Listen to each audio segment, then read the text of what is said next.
Dongeng Donghua, Berjuang di Alam Tertinggi, Dewa Xiaoyan, Part 3. Dan dia memiliki lebih dari satu avatar, satu hal yang sama denganmu. Kekuatan dewa tidak bisa naik, kekuatan avatar lebih kuat dari dewa. Sepertinya hanya sedikit orang yang tahu itu. Dia punya avatar. Sang permaisuri mengangguk dan melanjutkan. Apakah dia juga yakin bahwa permaisuri tidak tahu identitasnya? Sepertinya dia terlihat percaya diri, tapi sayangnya dia memiliki 3 avatar dan seharusnya tidak ada kesalahan, kata permaisuri. Xiaoyan sedikit terkejut meskipun permaisuri tertidur.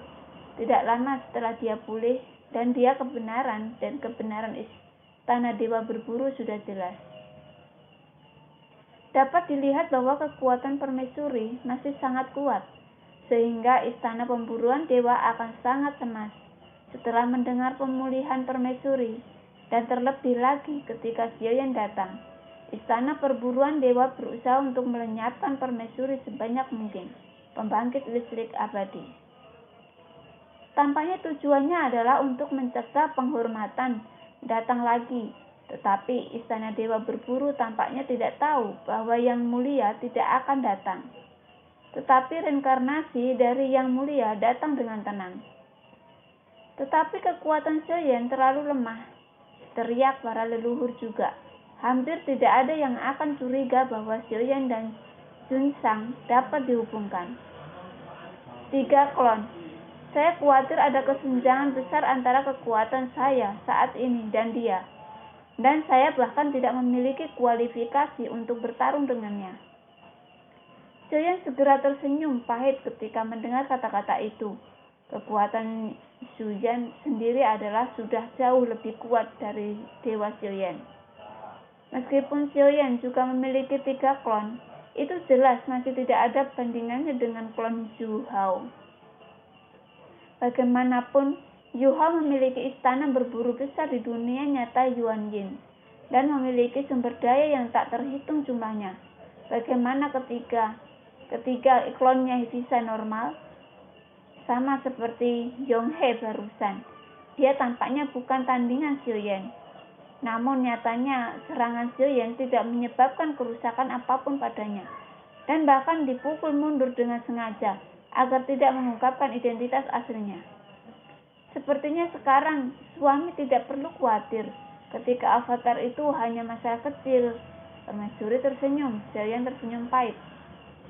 Sungguh pada saat ini, Xiaoyan merasakan perasaan diasuh.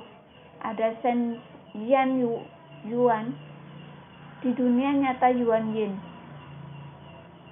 Dan ada seorang permaisuri di Shenxi. Meskipun ada banyak kasih sayang yang tersisa untuk menghormatinya, itu sangat bagus untuk Xiaoyan. Ada satu hal yang menurutku aneh. Xiaoyan sedikit mengernyit dan menatap permaisuri. Namun permaisuri harus ada di dunia nyata Yuanyin, sama seperti Dewi di dunia nyata. Itu harus diketahui semua orang. Mengapa sepertinya tidak ada yang mengenal Yun-Er di jalan dan di kota Vientiane?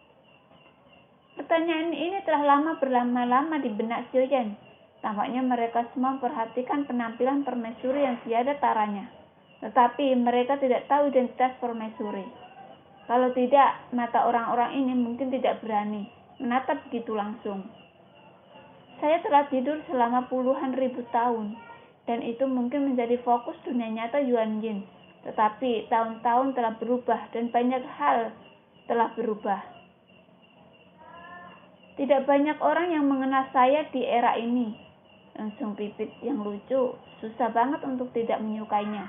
Kalau tidak diperhatikan, akan tertarik dengan wajahnya. Tapi itu tidak akan dikenali oleh siapapun kan?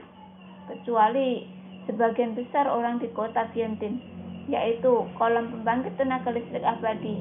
Semuanya adalah bawahan Yun-Er, termasuk rumah lelang. Xiaoyan berkata lagi. Permaisuri mendengar ini. Dia segera menutupi wajahnya dan tersenyum. Suami benar-benar pintar. Permaisuri tertawa. Xiaoyan tiba-tiba mencibir ketika mendengar kata-kata itu. Jika itu masalahnya, maka permaisuri memiliki kekuatan lebih dari yang dibayangkan Xiaoyan. Jadi jangan khawatir, suami, itu hanya istana berburu, tidak ada yang perlu ditakuti.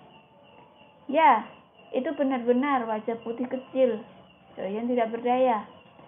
Meskipun seharusnya sangat nyaman untuk menjadi wajah putih kecil, tetapi Xiaoyan tidak merasa nyaman.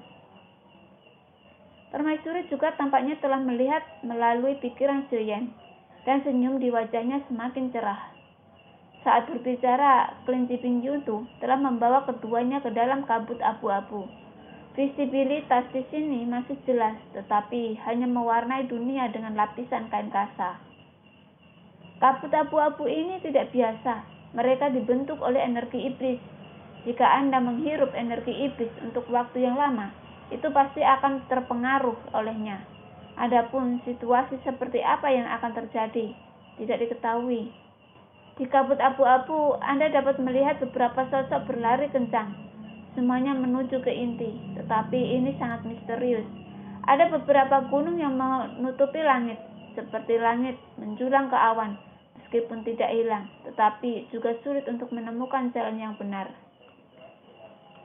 Sepertinya tidak mudah untuk menemukan di mana istana Raja Iblis Tianhe berada. Xiaoyan melihat sekeliling dan melihat banyak sosok mencari di mana-mana. Meskipun permaisuri telah menyebarkan lokasi Raja Iblis Tianhe, tapi itu tidak mudah untuk benar-benar masuk ke istana inti Raja Iblis Tianhe. Yuan apakah ada pernyataan yang jelas di slip Giok? Xiaoyan bertanya. Mencari tanpa tujuan di sini jelas bukan jawabannya.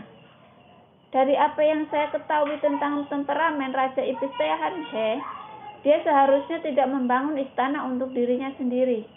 Kami telah memasuki ranah kehendaknya. Permaisuri menjawab Xiaoyan, tercengang dan melihat sekeliling lagi. Tidak melihat sesuatu yang tidak biasa. Hati-hati, jangan mengira namanya terdengar biasa saja, tapi dia orang yang sangat gila. Meskipun dia telah jatuh, dia pasti mempertahankan kehendaknya. Apakah kamu ingin tahu informasi apa yang ada di slip Gioknya? Katanya perlahan, tapi sepertinya dia tidak terlalu peduli dengan nasihatnya. Xiaoyan menatap permaisuri dengan rasa ingin tahu. Omong-omong, permaisuri tidak pernah menyebutkan isi slip Giok kepadanya. Dia meninggalkan warisan, tetapi jika kamu ingin mendapatkan warisannya, kamu harus mengorbankan 10.000 orang. Setelah permaisuri berhenti sejenak, permaisuri menatap Xiaoyan dan berkata dengan lembut, mengorbankan 10.000 orang? Xiaoyan terkejut. Ternyata inilah alasan sebenarnya mengapa permaisuri menyebarkan berita. Retorika yang dia sukai untuk hidup adalah untuk membujuknya. Dan yang membuat orang-orang ini menunggu adalah buka warisan Raja Iblis Tianhe. Jangan khawatir, hanya 10.000 orang. Seharusnya hampir sama. Permaisuri tersenyum. Xiaoyan melihat sekeliling, dan mereka sepertinya tidak mengenal sosok yang masih mencari-cari di kabut abu-abu ini. Tapi semua orang yang datang ke sini. Tianhe suka menjarah sepanjang hidupnya. Jika warisan dapat dibuka, mungkin ada banyak harta karun di atas di masa yang penuh gejolak. Xiaoyan mengangkat alisnya ketika dia mendengar kata-kata itu. Selain hadiah dari kakak-kakak seniornya, dia benar-benar tidak punya banyak hal untuk ditawarkan. Pertempuran sudah dekat, jadi akan lebih baik jika dia bisa mendapatkan lebih banyak senjata mematikan. Namun terlalu kejam untuk mengorbankan 10.000 orang untuk membukanya, gumam Xiaoyan. Meskipun Raja Iblis Abadi Tianhe suka menjarah, dia tidak suka membunuh tanpa pandang bulu, hanya merampok tetapi tidak membunuh. Jadi 10.000 orang hanya membuka syarat untuk warisan, dan mereka semua memiliki kemungkinan untuk mendapatkan warisan, tetapi saya tidak tahu berapa banyak orang yang bisa bertahan di bawah energi iblis mereka untuk berapa lama. Tentu saja, mereka yang bisa masuk ke sini memiliki banyak kecerdasan dan banyak metode, atau mereka kuat, dan mereka semua akan memperhatikan energi sihir yang dihirup. Setidaknya tingkat energi sihir saat ini masih dalam. Melihatnya sekarang, energi iblis ini tidak menimbulkan ancaman bagi saya.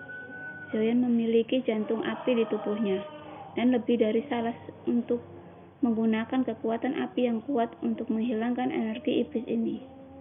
Permaisuri mengangguk ringan. Matanya yang indah tiba-tiba menoleh ke satu sisi. Zoyan juga mengikuti tatapannya, dan kebetulan melihat dua sosok yang akrab. Yang paling akrab bagi Zoyan adalah baju besi hitam pada mereka berdua. Mengapa orang-orang Taisu juga datang? Zoyan sedikit mengernyit.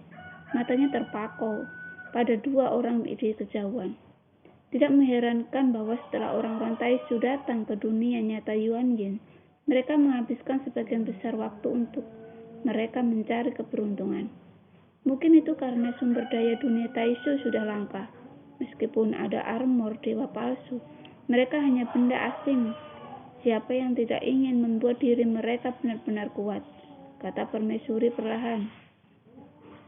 Apakah ini cara agresi mereka? Zoyan bergumam. Ketika ratu mendengar kata-kata itu, dia tersenyum dan menggelengkan kepalanya. Sumber daya ini bukan apa-apa. Mereka berencana lebih besar, dan apa yang mereka inginkan adalah seluruh sensi. Setelah bangun, mereka menemukan bahwa dunia Taisu telah diam-diam mendirikan titik pertemuan di dunia nyata Yuan Yin. Serap pembangkit tenaga listrik dari dunia nyata Yuan Yin untuk mereka gunakan. Mengingat waktu kemampuan tata letak, Taisu dapat tumbuh selama ribuan tahun. Jika kamu ingin membunuh mereka, bisakah kamu yakin? Zoyan memandang permaisuri. Karena dia sudah menjadi wajah putih kecil, dia harus tegas. Tidak apa-apa jika ingin membunuh istana dewa berburu. Hanya kekuatan permaisuri yang bisa menyelesaikan kebutuhan mendesak ini. Zoyan tidak pernah membayangkan bahwa Taisu akan berakar di dunia nyata Yuan Yin begitu cepat. Dan dia memiliki penampilan yang kuat. Taisu sangat tersembunyi, dan informasi yang saya terima sejauh ini tidak cukup. Tetapi untuk melawan mereka, apakah Anda ingin menghancurkan istana dewa berburu atau Taisu? Tidak peduli apakah itu terlalu kosong atau tidak, mereka semua memiliki kepercayaan diri yang cukup untuk mengalahkan mereka. Hancurkan yang lemah dulu, lalu bunuh yang kuat. Mana yang menurut Yuan lebih kuat? Tanya Zoyan. Bagaimanapun, istana dewa berburu masih berakar lebih dalam dan lebih kuat, tetapi Taisu tidak sederhana dan harus menyiapkan gerakan pembunuhan mutlak. Jika tidak, itu tidak akan muncul dengan mudah, dan tidak jelas mana yang lebih kuat atau lebih lemah. Sejak ratu pelan. Ketika Zoyan mendengar ini, dia juga ingat bahwa dunia nyata Yuan Yin Taisu sudah mulai dikerahkan. Taisu harus lebih besar di sensi daripada di Yuan Yin. Tetapi Taisu tidak berani melakukannya di sensi. Pada saat itu, Taisu akan tidak aktif dan sabar, kecuali mereka sudah memiliki hak tertentu untuk berbicara dan kekuatan. Seperti di dunia nyata Yuan Yin, mereka berani muncul secara terbuka, dan mereka tidak takut untuk mengungkapkan identitas mereka. Sehingga sangat mungkin bahwa Taisu memiliki gerakan membunuh mutlak seperti yang dikatakan permaisuri. Jika tidak, mereka tidak akan berani melakukannya. Aku butuh lebih banyak informasi. Keduanya tepat. Kamu bisa mulai dengan mereka. Jika kamu bisa mencari jiwamu, kamu mungkin bisa mendapatkan lebih banyak informasi. Matanya sedikit menyipit, dan hatinya sudah dipenuhi dengan niat membunuh. Pada saat ini, tiba-tiba ada suara menderu dari bumi. Pegunungan besar seperti parit mulai bergerak, dan perubahan yang menguncang bumi terjadi di sekitarnya. Di udara, saya melihat jaring merah besar menutupi langit dan matahari. Utopia, kelinci Pingyun itu bereaksi sangat cepat dan segera menurunkan tubuhnya untuk menghindarinya. Kecepatan turunnya jaring raksasa itu tidak cepat.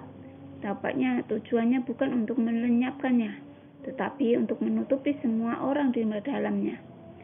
Setiap orang yang memasuki ruangan ini tanpa kecuali diselimuti jaring raksasa ini, dan ada perubahan di dunia, yang berarti bahwa jumlah orang yang datang telah mencapai 10.000, dan warisan dari Raja Iblis Tian He dimulai. Jaring raksasa ada di udara, dan memancarkan fluktuasi yang sangat keras. Untuk saat ini, tidak ada yang mau mengunci kekuatan jaring raksasa merah ini. Kabut abu-abu di atas tanah jelas jauh lebih tebal, sehingga visibilitas terpengaruh 10.000 orang berada di dalamnya dan jatuh ke dalam momen ketenangan. Tetapi ketenangan ini tampaknya mengandung niat membunuh. Lampu merah muncul di kabut abu-abu. Lampu merah ini terbang sangat cepat dan sepertinya tidak memiliki aturan sio. Xiaoyan melihat salah satunya, dan sayap dewa bela diri menyebar di sebelakangnya, menangkap salah satunya. Xiaoyan perlahan membuka telapak tangannya, dan cahaya merah di telapak tangannya berubah menjadi pil asal seperti darah merah. Xiaoyan merasa sedikit pil asal ini mengandung ki asal yang sangat murni, tetapi pada saat yang sama, selain itu, Orange Ki ada juga iblis Ki. Apakah ini lapisan pertama keberuntungan? Xiaoyan bergumam. Ada banyak suara siulan di hutan, dan nampaknya perbuatan Yuan dan ini telah dimulai. Setelah Xiaoyan menangkap lebih dari selusin Yuan, dan tiba-tiba terdengar beberapa suara berderap, bersiul di arah Xiaoyan. Jelas, jumlah pil sumber ini terbatas, dan pil sumber ini tampaknya tidak memiliki aturan dan tujuan. Tetapi pada kenyataannya, pil sumber menarik orang dan menyebabkan pertempuran. Sinar dingin menyapu dari kabut abu-abu. Xiaoyan merundung ke samping, tapi sinar dingin meledak segera adalah setelah Xiaoyan menghindar. Duar. Untungnya kecepatan Xiaoyan sangat tepat dan dia tidak terpengaruh olehnya. Setelah langkahnya sedikit stabil, dia menggaruk kepalanya dengan senyum masam. Sepertinya masih dikelilingi. Xiaoyan melihat sekeliling. Sosok dalam kabut abu-abu terus mendekat. Mata mereka menatap Xiaoyan seperti binatang buas, tetapi orang-orang ini tampak sedikit aneh. Dengan mata merah dan kabut merah di mulut mereka, berani datang ke sini tanpa izin. Sebuah suara menghina datang dari hutan. Xiaoyan perlahan mengulurkan tangannya dan mengeluarkan 8 penguasa misterius yang sunyi dari belakang. Dia sudah lama tidak bertarung. Jika dia ingin meningkatkan kekuatannya, dia harus bertarung terus-menerus. Bagaimana dengan puncak dewa pertempuran bintang 8? Kamu tidak ditembak mati dengan satu telapak tangan. Saudara-saudara, aku pergi bersama. Saya pada orang ini adalah hal yang baik. Siapapun yang mengambilnya lebih dulu akan mendapatkannya. Meskipun sosok-sosok ini memiliki mata merah, mereka tampaknya masih tetap bijaksana. Tetapi dalam kata-kata mereka dapat merasakan energi magis yang penuh dengan niat membunuh kapan saja. Melihat mereka meludahkan kabut merah, Xiaoyan tahu itu. Orang-orang ini pasti memilikinya. Menelan pil sumber yang mereka dapatkan di dalamnya. Mata Xiaoyan sedikit memadat. Fondasi Orange Ki 400 juta berada di bawah laut bintang ganda. Tetapi pada kenyataannya 800 juta bisa meletus. Tidak hanya itu, api ungu naik dari tubuh Xiaoyan dan fondasi Orange Ki meningkat tajam. Lagi dan dalam sekejap. Sementara itu, Orange Ki asli Xiaoyan telah mencapai 1 miliar.